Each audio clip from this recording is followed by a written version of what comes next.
జగిత్యాల జిల్లా ధర్మపురిలో అమానుష ఘటన జరిగింది. అనారోగ్యానికి గురై పరిస్థితి విషమించిన ఓ యువకుడిని బతికుండగానే శ్మశానానికి తరలించిన ఘటన ఆలస్యంగా వెలుగులోకి వచ్చింది. ధర్మపురికి చెందిన గోపి అనే యువకుడు అనారోగ్యానికి గురై ఆసుపత్రిలో చికిత్స పొందుతున్నాడు. పరిస్థితి విషమించిందని వైద్యులు చెప్పడంతో తిరిగి ధర్మపురికి తీసుకొచ్చారు. అయితే సొంత ఇల్లు లేకపోవడంతో అద్దె ఇంటి యజమాని ఇంట్లో ఉండటానికి అంగీకరించలేదు.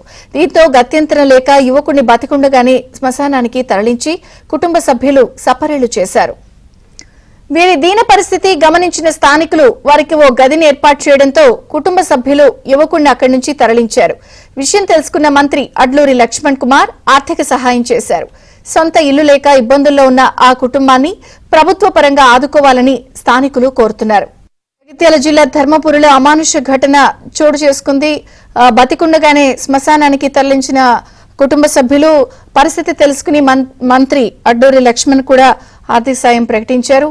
వివరాలు శ్రీనివాస్ అందిస్తారు. శ్రీనివాస్.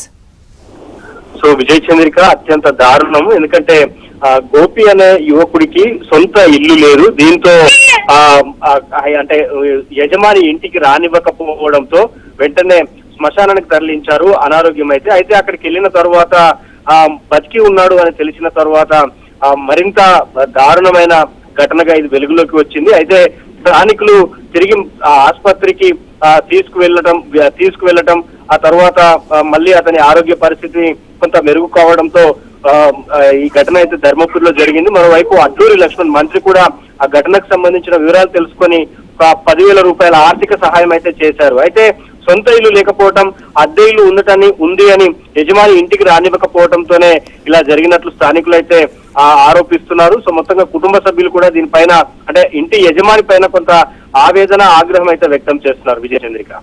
థాంక్యూ శ్రీనివాస్.